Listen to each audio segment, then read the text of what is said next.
I'm not afraid of anything. Heights don't faze me.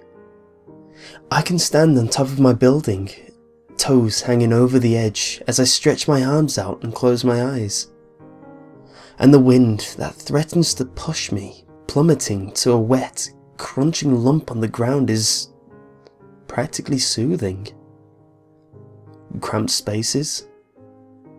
Not a problem. People with claustrophobia are just afraid to admit they can't handle being alone with their own problems. In fact, I'll take a warm, dusty, cavernous cabinet over an open crowd any day of the week. The dark? Please. Of course.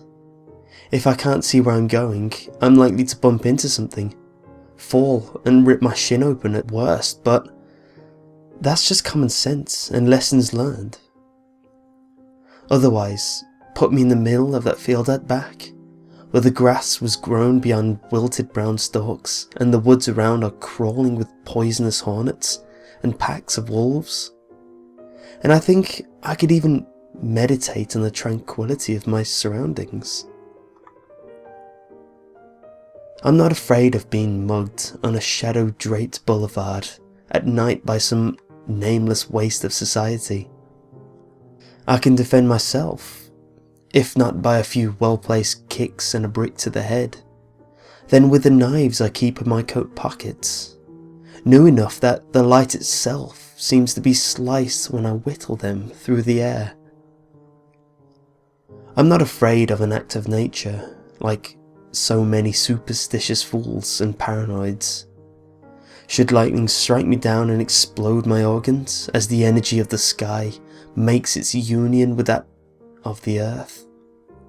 Or if the earth should violently shift and split, like dry skin, to crumble the creations of man and make the very sea tremble? Or if the sea should then decide to swallow the coasts in a roaring wall of briny suffocation? Well, there was nothing that could have been done, and I'll find my peace as quickly as I look for it. And I'm not afraid of illness or accidents, of convulsing my own secretions as I burn with blistering sores and vomit until my teeth yellow, or of simply walking into the crossing at a moment too soon on the way to purchase a loaf of bread at the store, only be struck by a van and hear something snap inside me as a cool manhole kisses my cheek. If I keep my senses close and my body and mind fit, I have no one to blame but myself and misfortune. But I suppose those are common things, yes? True. But there are others. I'm not afraid of the pulsing wad of tissue I found in the back of my closet one day, latched at the head height like an ornamental mask.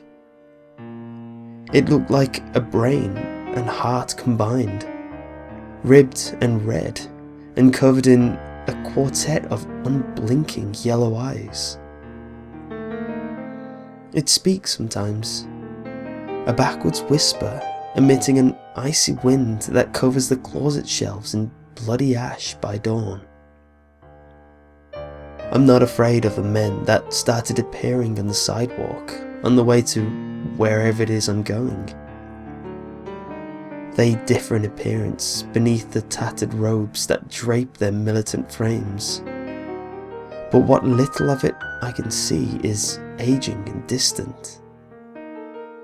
They hand me photos in a gauntlet as I pass, one each, and I sift through them to view scenes from my entire life, and yet not.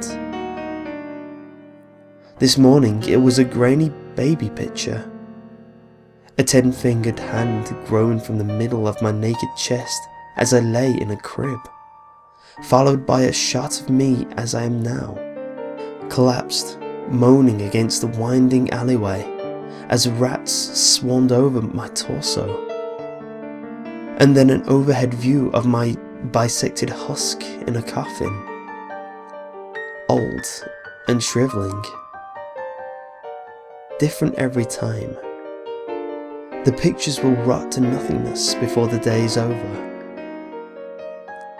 I'm not afraid of the gaping hole near the base of my kitchen floor that leads to an ancient stone staircase, which leads to a narrow attic, unreachable and invisible from anywhere else. The walls are embedded with chunks of fur and bone, spelling out words no human has ever spoken, in symbols no human has ever written. On occasion, the room will shudder, and creatures like beetles with mantis legs and winged centipedes will emerge from behind the molted rafters to congregate about me. I'm not afraid of the enormous puddle in the park, the one that moves and grows with the phases of the moon. The water within is a crystal clear navy. Even as storm clouds gather and the world's colour inverts the nearer I draw, I look in, and like a glass-bottomed boat, it reveals an ocean, stretching down, down, down into darkness, punctuated only by beams of light, rising from some unseen source. Silently, things swim and wriggle past. A small school of miniature tiger sharks, a submarine with hair-like tendrils, a kraken that slowly floats upwards until its gigantic pupil just barely surfaces before submerging once more. One evening, I stood and watched at sunset as a grey and jagged-toothed lobster the size of a city bus squirmed in and out of sight. And I'm not afraid of the being that follows me wherever I go, as I can only assume that the times I don't see it are the times it chooses not to be seen. Not even of how its ebony cloaked form, 7 feet tall at the least, scuffles away upon twitching spider legs. Not even of when I wake up in the middle of the night to it sensuously running its shuddering fabric over the contours of my legs. Not even of the times I use a bathroom or buy a drink at the cafe on the edge of town, only to casually turn and see a flash of black cloth and spindly limbs disappear around the corner or through a doorway. There have been others still, the serpine and fleshless hands searching from my ceiling vents, the meter-like device by the nearest intersections dispensing coins with impossible dates that cling like nettles, the silver fog that materialized to make all within it appear freshly guillotined. But only 5 have endured. I was probably afraid once. There was a chance I staggered back in a unprecedented horror, desperately looking for something to hold on to as blood drained from my face. It's reasonable to assume I lay awake in breathless terror, searching every source I could to discover what was happening to me. I wouldn't be completely surprised to learn that I'd questioned God and science and my very sanity as I drew tears and shuddering breaths alone in my apartment, wondering what they were, why they came to me. Maybe I was afraid of them, and maybe I still should be. The trouble is, I'm not sure. It's not just that I have no fear, it's that I can't foresee ever having it, and I don't know why. It's them. They take it. Take away my fear. They're all connected somehow, from the same world or some twisted corner of unspeakable mythology in our own. Oh, it's not that they feed on fear. It's more like a bond, a symbiosis. Because here, to people, to whomever they choose, they are fear incarnate. The agents of fear. Don't ask me how I know what to call them. Perhaps it's something I'm meant to, by the very virtue of their presence. It doesn't matter because I'm not afraid, and that's why I'm writing this. Because it's killing me. It's a bond, but it's an addictive one, for them as much as for myself. As time passes, my fear remains tempered, but everything else is fading away. I look in the mirror to see myself pallid and thinning, veins a smoky shade underneath waning muscles. Food tastes like paper in my mouth, and drinks like toxic fluid. People swerve wide to avoid me in public, assuming I can even stomach being around them in the first place. That's what it does. Losing your fear. At first, it was just the obvious. The sharp objects, and the drops, and things that go bump in the night. But fear is the most potent emotion. Even the dumbest insect has its fight or flight response. It's tied to every other feeling there is. And so, I can't remember mercy.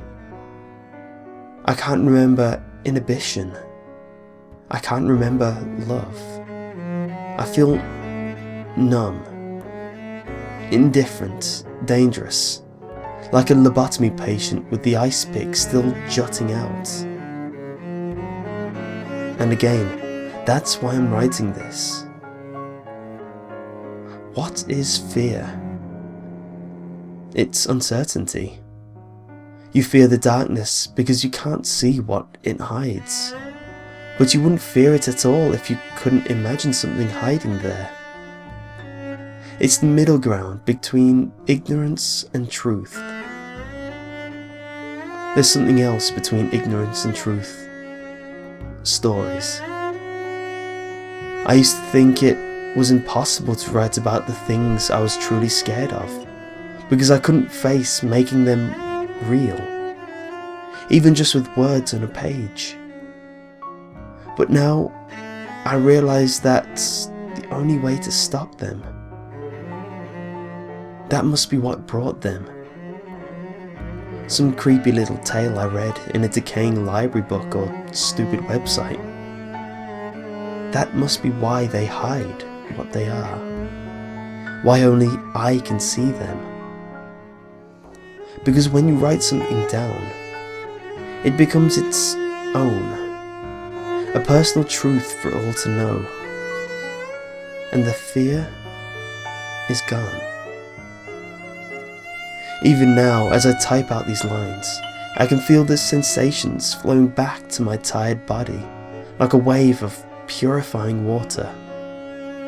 Compassion, anxiety, hope. But when fear is written, it must become another's. I don't know what will happen when the last of them have vanished into poisonous dust, or been sealed away with boards and water. When my fear returns in full, and I realise the gravity of what I've been through, what I've done. Hopefully, I won't harm myself too badly. So, as regret comes back to me, I'll simply say this. I'm sorry. But it was the only way. I suspect that if you've read this far, they may already be there, in your closet, on your sidewalk, your kitchen and park, and every waking step. Maybe they'll be different, and maybe they won't. Everybody's afraid of something different, and yet we're all really just afraid of the same things. It's coming back to me. They're leaving. Good. I need fear. I want it. And now, I can say that I am. I am afraid of something. I'm just afraid of what's going to happen when you find them.